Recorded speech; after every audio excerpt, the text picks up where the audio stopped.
Hi everyone दोस्तों, मैं हूं संगीता झा और आप सबका स्वागत है मेरे चैनल स्टडी होम पे। तो दोस्तों, आज मैं यहाँ पे आपके साथ डिस्कस करूंगी कंप्यूटर नॉलेज के कुछ इम्पॉर्टेंट क्वेश्चन। और ये जो क्वेश्चन पेपर है ये आपको सारे एग्जाम में हेल्प करने वाला है, क्योंकि क्वेश्चन जो है ये बहुत ज़्यादा इम्पॉर्टेंट क्वेश्चन का सेट है। और ये क्वेश्चन आपको ARO UPPSC बहुत सारे एग्जाम्स होते हैं जिसमें आपसे यूपी पुलिस आपका में क्वेश्चन आते हैं आपके कंप्यूटर से, या फिर आपका आता है कंप्यूटर ऑपरेटर का एग्जाम होता है यूपी पुलिस का, उसमें भी आपके कंप्यूटर से बहुत सारे क्वेश्चन आते हैं। तो आप यहाँ से इन क्वेश्चंस को देख सकते हैं और अपने एग्जाम्स के लिए प्रिपरेशन कर सकते हैं। तो चलिए देखते हैं अपना पहला क्वेश्चन। तो क्वेश्चन नंबर 16 है आपका, N या A is a software that helps a computer control itself to operate efficiently and keep track of data।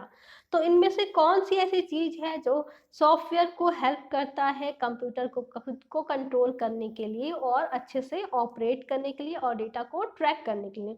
तो दोस्तों, आपको मैं सबसे पहले ये बताना चाहूंगी कि जितने भी कंप्यूटर हैं, जितने भी मोबाइल हैं, आप ATM देखते हो, हर किसी का अपना एक ऑपरेटिंग सिस्टम होता है जिसपे वो काम करता है और वही क्या करता है, डेटा को आसानी से हैंडल करता है, सफिशिएंट वे में आपको दिखाता है। डेटा को जो आप मांगते हो वही रिजल्ट आपको प्रोवाइड कराता है और जितनी भी चीजें हैं उनको ट्रैक पे रखता है डेटा को।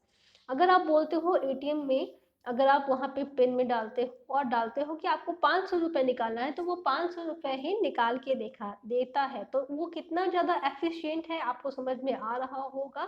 तो उसके पास खुद का एक ब्रेन होता है, खुद का एक ऑपरेटिंग सिस्टम होता है। बिना ऑपरेटिंग सिस्टम के वो काम ही नहीं कर सकता है। अगर आपके मोबाइल में ऑपरेटिंग सिस्टम नहीं है तो आपका मोबाइल भी काम नहीं करेगा। तो इसका सही आंसर होगा ऑप्शन नंबर डी, जो कि है आपका ऑपरेटिंग सिस्टम। अगला क्वेश्चन है क्वेश्चन नंबर 17।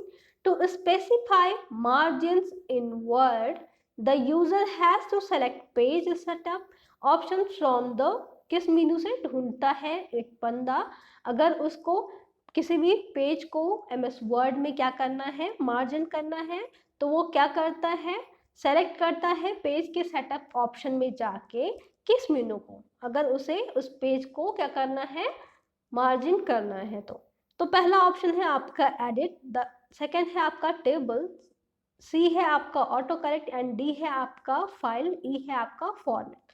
तो ऑप्शन नंबर डी सही ऑप्शन है, क्योंकि फाइल मेनू में जाएगा वो बंदा और वहां पे क्या करेगा, उस पेज को क्या करेगा, सेलेक्टेड पेज के सेटअप में जाएगा और वहां पे जाके वो उसके मार्जिन को लेफ्ट राइट जो भी करना है उस मार्जिन को रखेगा वो। ठीक है, अगर जस्टिफाई करना है तो जस्टिफाई करेगा, जैसे भी मार्जिन उसको रखनी है वो फाइल मेनू में जाके ये सारे काम कर सकता है। तो सही ऑप्शन है आपका option number D. Next question है आपका question number 18। The word FTP as used in the field of computer stands for। तो दोस्तों, FTP का फुल फॉर्म यहाँ पे पूछा गया है कि कंप्यूटर स्टैंडर्ड में FTP का फुल फॉर्म क्या होता है। तो ए ऑप्शन है फाइल ट्रांसलेट प्रोटोकॉल, जो कि गलत है। बी है आपका फाइल ट्रांजिट प्रोटोकॉल, जो कि गलत है। सी है आपका फाइल टाइपिंग प्रोटोकॉल, ये भी गलत है। और डी है आपका फाइल ट्रांसफर प्रोटोकॉल, ये आपका सही आंसर है। तो दोस्तों, फाइल ट्रांसफर प्रोटोकॉल बेसिकली क्या करता है, आप कंप्यूटर में जीमेल के थ्रू क्या करते हो, जो भी आपको मेल करना होता है तो आप क्या करते हो, जीमेल के थ्रू करते हो। तो फाइल ट्रांसफर प्रोटोकॉल क्या करता है, आपके फाइल को एक कंप्यूटर से दूसरे कंप्यूटर में ट्रांसफर करने के लिए हेल्प करता है। तो फाइल ट्रांसफर प्रोटोकॉल के थ्रू ही आप किसी भी फाइल को अगर भेजना चाहते हो, फोल्डर को भेजना चाहते हो अपने कंप्यूटर से दूसरे बंदे के कंप्यूटर में, किसी भी जान पहचान के कंप्यूटर में, तो वो जाएगा FTP की हेल्प से। तो FTP का फुल फॉर्म हो गया आपका फाइल ट्रांसफर प्रोटोकॉल। तो सही आंसर है आपका option number D. Question number 19 है आपका, which contents are lost when the computer turns off. तो ऐसे कौन से कंटेंट हैं अगर आपकी लाइट गई और आपका कंप्यूटर सडनली बंद हो गया। क्वेश्चन में कहने का मतलब है कि अगर आपका कंप्यूटर बंद हो गया तो आपका कंप्यूटर अपने आप बंद तो होगा नहीं जब तक कि लाइट जाएगी नहीं। तो कौन से कंटेंट हैं जो आपके लॉस्ट हो जाएंगे। तो ए ऑप्शन है स्टोरेज, बी है आपका इनपुट, सी है आउटपुट एंड डी है आपका मेमोरी। तो दोस्तों मेमोरी में तो डेटा जाके हमेशा स्टोर होता है। आउटपुट आपने ऑप्शन दिया, आउटपुट आएगा, अगर लाइट चली गई तो आउटपुट निकलेगा ही नहीं, और आप इनपुट भी नहीं दे सकते हो लाइट चली गई। लेकिन आपने किसी वर्क डेटा पे वर्क किया और सडनली आप उसको स्टोर करते हो और लाइट चली जाती है, तो जो स्टोरेज की डेटा है वो आपकी तुरंत ही वहां से चली जाती है। रैम की डेटा जो है वो आपकी, जो अगर आपने स्टोर नहीं किया है तो वो वहां से डिलीट हो जाएगी। तो सही ऑप्शन है आपका option number A, storage. Question number 20 है आपका, Ted is a word processor in which operating system. अब पूछा गया है कि यहाँ पे टेड जो है ये किस ऑपरेटिंग वर्ड प्रोसेसर है और ये किस ऑपरेटिंग सिस्टम का है। ए ऑप्शन है मैकिंटॉश, बी है विंडोज, सी है लाइनक्स एंड डी है आपका टॉस। तो सही आंसर है आपका लाइनक्स। लाइनक्स का जो ऑपरेटिंग सिस्टम है उसको हम बोलते हैं टेड। और आपको पता होगा कि लाइनक्स यूनिक्स जो है ये खुद में एक ऑपरेटिंग सिस्टम है। क्वेश्चन नंबर 21 है आपका, which key is use in combination with another key to perform a specific task. अब कह रहा है यहाँ पे कि वो कौन सी की है जिसका हम इस्तेमाल करते हैं कॉम्बिनेशन बनाने के लिए दूसरे की के साथ किसी भी टास्क को परफॉर्म करने के लिए। तो ए ऑप्शन है आपका फंक्शन, बी है स्पेस बार, सी है एरो, डी है कंट्रोल एंड ई है नन ऑफ दीज। तो सही ऑप्शन है आपका कंट्रोल। कंट्रोल क्या करते हो, कंट्रोल की दबाते हो आप अपने कंप्यूटर के कीबोर्ड में, ठीक है। कंट्रोल ए, कंट्रोल सी कुछ भी डालते हो, ठीक है। तो वहां पे क्या होता है, कंट्रोल की जो होता है और उसका कंट्रोल की और किसी दूसरे की को हम क्या बनाते हैं, कॉम्बिनेशन बनाते हैं किसी भी स्पेसिफिक टास्क को कंप्लीट करने के लिए, ठीक है। अगला क्वेश्चन है आपका,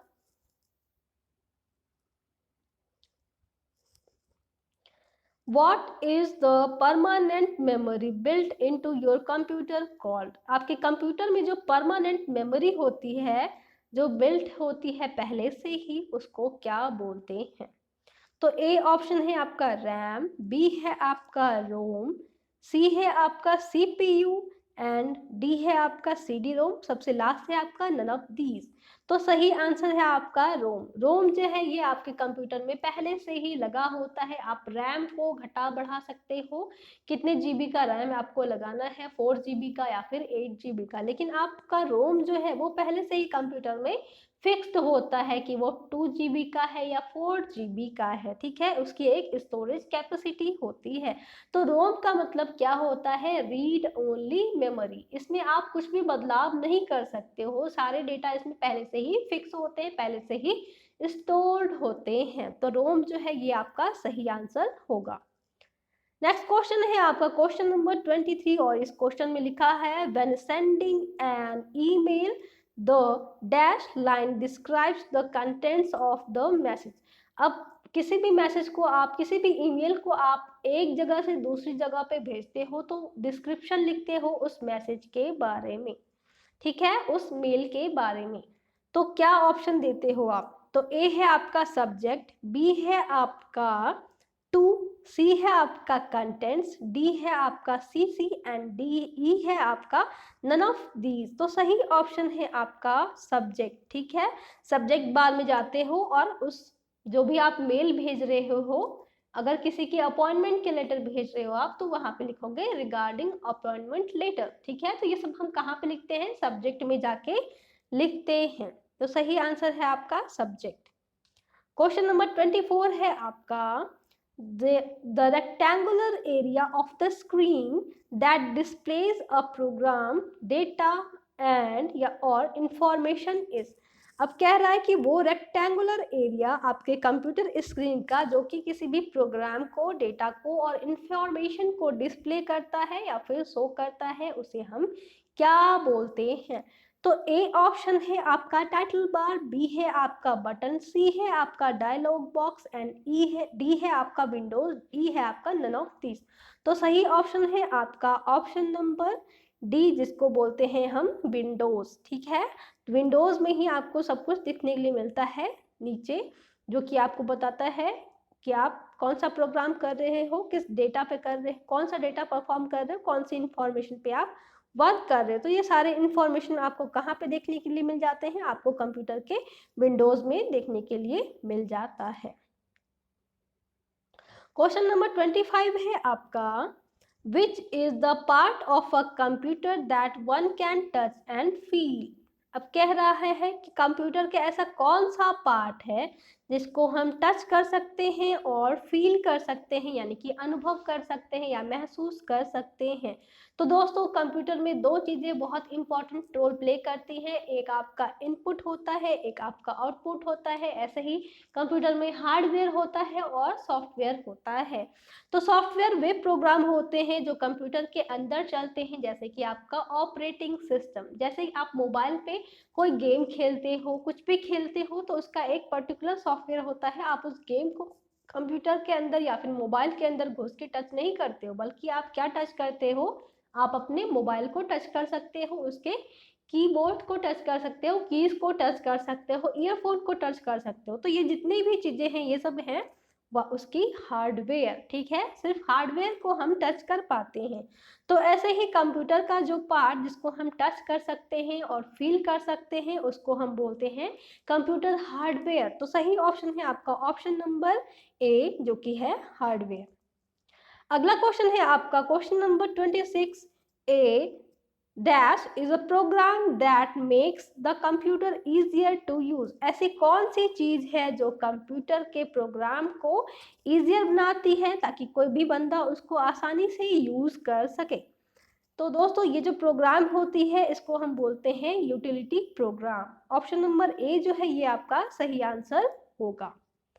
क्वेश्चन नंबर 27 है आपका, असेंबली लैंग्वेज इज। अब कह रहा है कि असेंबली लैंग्वेज जो है ये कौन सी लैंग्वेज है। तो कंप्यूटर जो है वो वर्क करता है मशीन लैंग्वेज पे, high level language programming language पे, सी है आपका लो level programming language and D है आपका लैंग्वेज फॉर असेंबलिंग कंप्यूटर्स।